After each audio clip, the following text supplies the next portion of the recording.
Hi guys, welcome back to channel. ഇന്ന് നമ്മൾ വന്നിട്ടുള്ളത് അഡ്വക്കേറ്റ് എ അള്ളൂര് ഒരു ഇന്റർവ്യൂ കൊടുത്ത രേഷ്മയ്ക്ക് വേണ്ടിയിട്ട് ഇന്റർവ്യൂവിൽ കൊടുത്ത ഒരു സ്റ്റേറ്റ്മെന്റിനെ കുറിച്ചാണ്. താഴെ കൊടുക്കുന്നുണ്ട്, ഒന്ന് കണ്ടു നോക്കണേ. ക്രൂരമായി പീഡിപ്പിക്കപ്പെട്ട അവരുടെ അവസ്ഥയെ ഒന്നും നോക്കി കാണാതെയാണ്. എന്നാൽ കാര്യം ചെയ്യാം, ഞാനൊരു 10-500 പേരെ വെച്ച് സ്ത്രീകൾക്ക് എവിടെയൊക്കെ അനീതി വരുന്നുണ്ടോ അവിടെ പോയി കാത്തു നിൽക്കാം. എതിർഭാഗത്തിന്റെ നീതിയോ അനീതിയോ ഇരയുടെ മനസാക്ഷിയോ ഇരയുടെ സാഹചര്യങ്ങളോ പ്രതിഭാഗം അഭിഭാഷകൻ നോക്കാൻ പാടില്ല. അത് അങ്ങനെ ചെയ്യുകയാണെങ്കിൽ അത് അയാളുടെ കക്ഷിയോട് ചെയ്യുന്ന ക്രൂരതയായിരിക്കും. ആ മോളിലിരിക്കുന്ന ദൈവം തമ്പുരാനെ ബോധ്യപ്പെടണം കുറ്റവാളിയാണെന്ന്, അപ്പോഴേ പ്രതിയാകുന്നുള്ളൂ. ദൈവം തമ്പുരാൻ താഴെ ഇറങ്ങി വന്ന് പറയത്തൊന്നുമില്ലല്ലോ.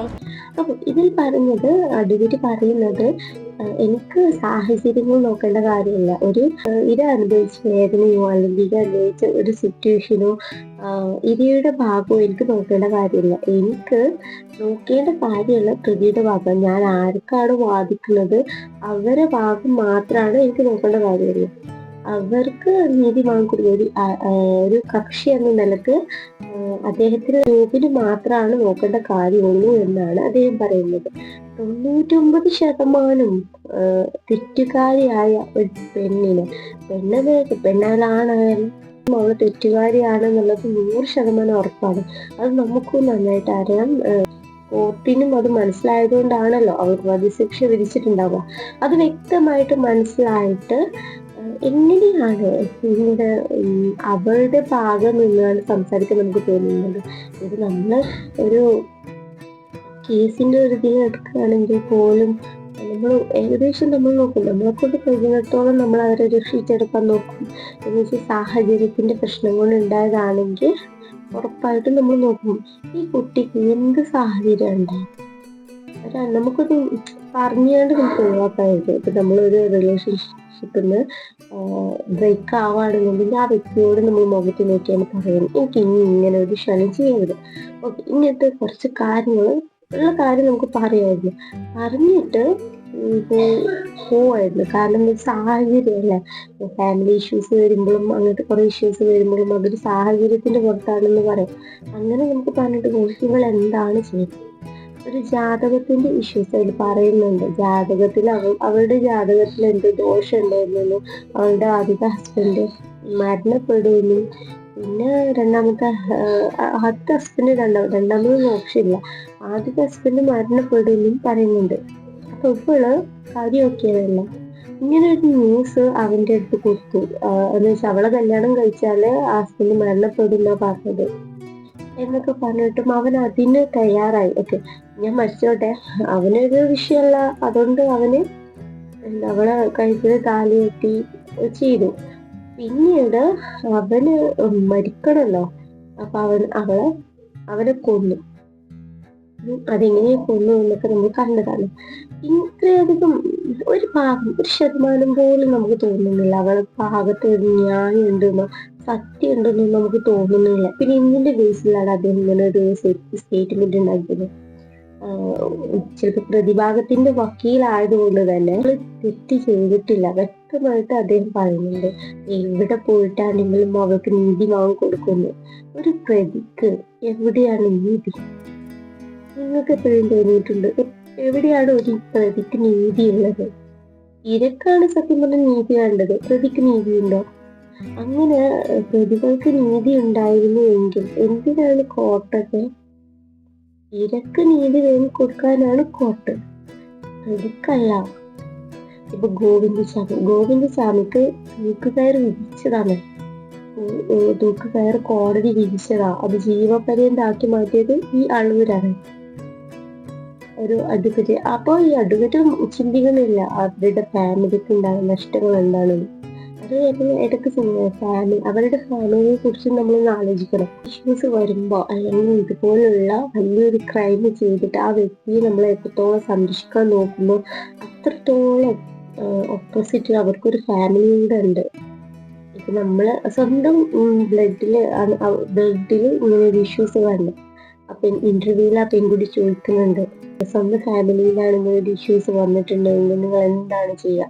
ഞാൻ ആ വീഡിയോയും താഴെ വെക്കുന്നുണ്ട്. പിന്നീട് അദ്ദേഹം പറയുന്ന സ്റ്റേറ്റ്മെന്റ് എന്ന് പറഞ്ഞാല് എവിടേക്കാണോ ഇരയാക്കപ്പെടുന്നത് അവരെടുത്ത് ഞാൻ കുറച്ച് 500 പേരെ കൊണ്ടുപോയിട്ട് ഞാൻ അവിടെ കാത്തു നിൽക്കാം, ആരൊക്കെ ഇങ്ങനെ ഇരയാക്കപ്പെടുന്നു എന്ന് ആലോചിച്ചിട്ട് കാത്തു നിൽക്കാം. ഇവിടെ അദ്ദേഹം പറയുന്നത് സെയിം കാര്യം തന്നെ പറയുന്നത്. എന്താ, ഒരു ഇരയുടെ ഭാഗം കേൾക്കേണ്ട ആവശ്യമില്ല, ഇര അനുഭവിച്ച വേദനകൾ കേൾക്കേണ്ട ആവശ്യമില്ല, ഇര സഹിച്ച ത്യാഗങ്ങൾ കേൾക്കേണ്ട ആവശ്യമില്ല. അങ്ങനെ ഒരിക്കലും ചെയ്യരുത്. മറിച്ച് ആരാണോ പ്രതിയാക്കപ്പെട്ടത് ആ ആളുടെ ഭാഗത്താണ് നിൽക്കേണ്ടത്. സത്യം തന്നെയാണ്, അങ്ങനെ തന്നെ നിൽക്കേണ്ടത്. കാരണം അദ്ദേഹം ഒരു അഡ്വക്കേറ്റ് അല്ല. ആ ഒരു ബേസിക്കൽ. പക്ഷെ നമ്മൾ എപ്പോഴെങ്കിലും നമ്മൾ ആലോചിക്കണം, നമ്മൾ ഇങ്ങനെയൊക്കെ ചെയ്യുമ്പോൾ ഒരു പ്രതി ചെയ്ത ഏറ്റവും വലിയ മിസ്റ്റേക്കിൽ നമ്മളിങ്ങനെ അവർക്ക് മാക്സിമം നമ്മളെ സപ്പോർട്ട്നെസ് കൊടുക്കുമ്പോൾ മുകളിൽ ഒരാളുണ്ട്, ഒരു ശക്തിയുണ്ട്, ആളെല്ലാം കാണുന്നുണ്ട്. ഈ ഒരു മൈൻഡ് നമുക്ക് വേണം. അദ്ദേഹം പറയുന്ന ഒരു സ്റ്റേറ്റ്മെന്റ് എന്ന് പറയുകയാണെങ്കിൽ, ഒരാള് പ്രതിയായി എന്ന് വെച്ചാൽ ഒരാൾ പ്രതിയായിട്ടുണ്ട്, അല്ലെങ്കിൽ ഒരാൾ പ്രതിയായിട്ട് ജനങ്ങളുടെ കണ്ണിലായാലും നിയമത്തിന്റെ കണ്ണിലായിട്ട് തെളിവുകളുടെ അടിസ്ഥാനത്തിലാണെങ്കിലും ഒരാൾ പ്രതിയായിട്ടുണ്ടെങ്കിൽ അതല്ല യഥാർത്ഥത്തിലുള്ള നീതി. ദൈവം വന്നിട്ട് ദൈവം പറയണം ആ ആള് പ്രതിയാണ്, ആള് കുറ്റം ചെയ്തിട്ടുണ്ട്. ദൈവം പറയാണ് ആ ആള് കുറ്റം ചെയ്തിട്ടുണ്ട് എന്ന് പറഞ്ഞത് മാത്രമാണ് ആ വ്യക്തി പ്രതിയാവുള്ളൂ എന്നാണ് വക്കീല് പറയുന്നത്. ഒരാള് തെറ്റ് ചെയ്തിട്ടുണ്ടെങ്കിൽ, സാറിന്റെ കുടുംബത്തിലാണ് ഇങ്ങനെ ഒന്ന് സംഭവിച്ചിരുന്നെങ്കിൽ, സാറിന്റെ മകൾക്കാണ് ഇങ്ങനെ ഒന്ന് സംഭവിച്ചിരുന്നെങ്കിൽ, പ്രതി സാറിനോട് വന്ന് എനിക്ക് നീതി വേണം, എനിക്കിങ്ങനെ സംഭവിച്ചു പോയി, എന്നെ രക്ഷിക്കണം എന്ന് പറഞ്ഞാൽ സാർ ആരുടെ കൂടെ നിൽക്കും? മകളുടെ കൂടെയാണോ അതോ പ്രതിയുടെ കൂടെയാണോ? നോക്കൂ, ഈ ഒരു ചോദ്യം പല മാധ്യമപ്രവർത്തകരിൽ നിന്നും എന്നോട് ചോദിക്കുന്നതാണ്. എന്റെ കുടുംബത്തിലാണ് ഇങ്ങനെ സംഭവിച്ചിരുന്നതെങ്കിൽ, എന്റെ കുടുംബം ഇത് സംഭവിച്ചതിന് ശേഷം അഡ്വക്കേറ്റ് ആളൂർ ഈ ഭാഗത്തേക്ക് കടന്നു പോകരുത് എന്ന് പറയുകയും പ്രതി എന്നെ സമീപിക്കുകയും ചെയ്താൽ ഞാൻ പ്രതിക്ക് വേണ്ടി ഹാജരാകും. കുടുംബക്കാർക്ക് എന്റെ കുടുംബത്തിൽ നടന്ന സംഭവത്തിൽ അഡ്വക്കേറ്റ് ആളൂർ ഒരിക്കലും നീതി നടപ്പാക്കണ്ട, മറിച്ച് എന്റെ കുടുംബത്തിൽ നടന്ന സാഹചര്യത്തിൽ എന്നോട് നീതി നടപ്പാക്കണമെന്ന് എന്റെ കുടുംബക്കാർ പറയുകയാണെങ്കിൽ പ്രതിയല്ല, പ്രതിയുടെ അപ്പൻ വന്നാലും ഞാൻ ആ കേസ് ഏറ്റെടുക്കില്ല. അഡ്വക്കേറ്റ് ആളൂര് പറയുന്നത് എന്താ അറിയോ, ഒരാള് തെറ്റ് ചെയ്തിട്ടുണ്ടെങ്കിൽ, അല്ലെങ്കിൽ സാഹചര്യത്തിന്റെ ആണെങ്കിലും ജനങ്ങളുടെ കണ്ണിലാണെങ്കിലും നിയമത്തിന്റെ ഇതിലാണെങ്കിലും തെളിവുകളുടെ അടിസ്ഥാനത്തിലാണെങ്കിലും ഒരാൾ തെറ്റ് ചെയ്തു അത് പ്രൂവ് ആവണമെന്നുണ്ടെങ്കിൽ ദൈവം വന്നിട്ട് പറയണം ഇന്ന ആളെ തെറ്റ് ചെയ്തു എന്നുള്ളത് ദൈവം പറയണം. എന്നാൽ മാത്രമേ അത് നമുക്ക് എടുക്കാൻ പറ്റുള്ളൂ, ആളാണ് പ്രതി എന്ന് നമുക്ക് വ്യക്തമാക്കാൻ പറ്റുള്ളൂ എന്നാണ് അദ്ദേഹം പറയുന്നത്. ഏതെങ്കിലും ഒരു കേസിൽ അങ്ങനെ ഉണ്ടായിട്ടുണ്ടോ? ദൈവം പല ആളുകളെ ഇറക്കും, അല്ലെങ്കിൽ അതിനൊരു തെളിവ് ബാക്കി വെക്കും. ഇപ്പൊ ഷാരൂന്റെ കേസ് തന്നെ നോക്കിയാൽ മതി. അതിൽ ഏറ്റവും കൂടുതൽ തെളിവായി മാറിയത് എന്താണ്? ആ ഷാരൂന്റെ ഏട്ടന് രശ്മിയോട് കോണ്ടാക്ട് ചെയ്തപ്പോൾ ഈ കഷായത്തെ കുറിച്ച് ചോദിക്കുന്ന ഒരു ചോദ്യങ്ങളുണ്ട്. ആ ചോദ്യങ്ങൾക്ക് അവർക്ക് കൃത്യമായിട്ടുള്ള ആൻസർ പറയാൻ പറ്റാതെ വരികയും അതിന് എന്താ പറയാ, ആ കഷായത്തിന്റെ പിന്നിലൂടെ ഏട്ടൻ പോയതുകൊണ്ട് മാത്രമാണ്, അത് സത്യാവസ്ഥ മനസ്സിലാക്കാൻ വേണ്ടിയിട്ട് ഏട്ടൻ പോയതുകൊണ്ട് മാത്രമാണ് ഇന്ന് ഷാരൂഖിന് നീതി കിട്ടിയത്. എന്ന് വെച്ചാൽ അവർക്ക് വധശിക്ഷ കിട്ടിയത് ആ ഒരൊറ്റ റീസണിന്റെ പുറത്താ. അല്ലാതെ ദൈവം ഒരിക്കലും നേരിട്ട് വന്നാണ്, ദൈവം എങ്ങനെ ഫോൺ വിളിച്ചാണ്, അല്ലെങ്കിൽ ദൈവം ഒരു പറയില്ല നമ്മളോട് ഇന്ന ആളാണ് പ്രതി എന്ന് ഒരിക്കലും ദൈവത്തിന് പറയാൻ കഴിയില്ല. പക്ഷെ അതിന് വേണ്ടിയിട്ട് കുറച്ച് തെളിവുകൾ ഇട്ട് തരും, അല്ലെങ്കിൽ ദൈവത്തിന്റെ കയ്യൊപ്പ് എന്നൊക്കെ പറഞ്ഞാണ്ട് കുറച്ച് പ്രൂഫ് നമുക്ക് ഇട്ട് തരും. അപ്പോഴാണ് നമ്മളത് വിശ്വസിക്കുള്ളൂ. അല്ലാതെ നമ്മൾ അതിന് മുമ്പ് നമ്മളൊന്നും വിശ്വസിക്കൂല. കാരണം ഇപ്പൊ ഷാരൂന്റെ കേസിൽ തന്നെ പറയുകയാണെങ്കിൽ, ഷാരൂന് ഇങ്ങനെ ഹോസ്പിറ്റലായ സമയത്ത് കേസ് കൊടുക്കുന്നുണ്ട്. സ്റ്റേഷനിൽ പോയിട്ട് പരാതി കൊടുത്തപ്പോൾ അവരൊന്നും മൈൻഡ് പോലും ചെയ്തിട്ടില്ല എന്നാണ് ഷാരൂന്റെ ഏട്ടൻ പറയുന്നത്. മൈൻഡ് ചെയ്തില്ല എന്ന്. പിന്നീട് ഷാരൂന്റെ ഏട്ടൻ ഇതിനു വേണ്ടി ഇറങ്ങി തിരിച്ചപ്പോൾ ഈ കഷായത്തിന്റെ സത്യാവസ്ഥ പുറത്ത് കൊണ്ടുവന്നപ്പോൾ മാത്രമാണ് കേസ് എടുത്തതെന്ന് ഷാരൂന്റെ ഏട്ടൻ തന്നെ പറയുന്നുണ്ട്. ഇതാണ് കയ്യൊപ്പ്. അല്ലാതെ ആള് പ്രതിയാണ്. ഇപ്പൊ ഇന്ന വരെ നമുക്ക് ഒരു കേസിലും 100% ഇന്ന വ്യക്തി പ്രതിയാണെന്ന് നമുക്ക് ഇതുവരെ പ്രൂവ് ചെയ്യാൻ പറ്റിയിട്ടില്ല. പക്ഷെ ഈ രേഷ്മന്റെ കേസിൽ ഒരു തെളിവില്ല. റിയാലിറ്റി ആയിട്ട് പ്രത്യക്ഷമായിട്ട് പരോക്ഷമായിട്ട് ഒരു തെളിവ് നമുക്ക് കിട്ടുന്നില്ല. പരോക്ഷമായിട്ട് ഒരു തെളിവ് നമുക്കില്ല. കാരണം എവിടെയില്ല. ഇപ്പൊ ഷാരോൺ ഹോസ്പിറ്റലിലായി അവിടെ ജ്യൂസ് കൊടുക്കുന്നതോ അല്ലെങ്കിൽ ഒന്നിലും നമുക്കൊരു തെളിവില്ല. പക്ഷെ പ്രൂഫ് ഉണ്ട്, ഒരുപാട് തെളിവുകൾ ഉണ്ടാകും. എന്നുവെച്ചാൽ നേരിട്ട് തെളിവുകളില്ല, ഒരു സാക്ഷിയില്ല, ഒന്നുമില്ല. പക്ഷെ സാഹചര്യത്തിന്റെ തെളിവ്, ജ്യൂസ് കുടിക്കുന്ന തെളിവുണ്ട്. ഞാൻ അവൻ വീഡിയോ എടുത്ത് വെച്ചിട്ടുണ്ട്. കഷായത്തിന്റെ പേരിൽ തെളിവുണ്ട്, അതിന് പ്രൂഫ് ഉണ്ട്. ഇതൊക്കെ ഡിജിറ്റൽ ആയിട്ടുള്ള പ്രൂഫ് ഉണ്ടായിട്ട് മാത്രം കാര്യമില്ല എന്നാണ് ഈ അഡ്വക്കേറ്റ് പറയുന്നത്. ആണോ? അങ്ങനെയല്ല. ഏത് തെളിവാണെങ്കിലും നമുക്കത് പറ്റും, ഉണ്ടാവും. പക്ഷെ ഈ ഗോവിന്ദചാമിനെ പോലെയുള്ളവര് വധശിക്ഷ വിധിച്ചിട്ട് ആ സമയത്ത് സൗമ്യ എന്നുള്ള പെൺകുട്ടിയുടെ മാനസികാവസ്ഥയോ അവൾ അനുഭവിച്ച വേദനയൊന്നും നോക്കിയിട്ടില്ല. അളൂരെന്ന് പറഞ്ഞ ആ വക്കീല് നോക്കിയിട്ടുണ്ടാവില്ല. ഒരു സാഹചര്യമാണെന്നുള്ള ഒരു ബേസില് നമ്മളത് കൊണ്ടുപോകുമ്പോൾ, ഇപ്പൊ രേഷ്മന്റെ ആണെങ്കിൽ രേഷ്മന്റെ സാഹചര്യമാണ് അങ്ങനെ ആക്കിയതെന്ന് പറയുമ്പോൾ, എന്ത് സാഹചര്യം ഒരു വ്യക്തിയെ അല്ലെങ്കിൽ ഒരു മോനെ ഇല്ലാതാക്കാൻ മാത്രം എന്ത് സാഹചര്യം അവിടെ ഉള്ളത്? നമുക്ക് തോന്നുന്നില്ല. ഇത് നമുക്ക് അക്സെപ്റ്റ് ചെയ്യാനേ പറ്റുന്നില്ല.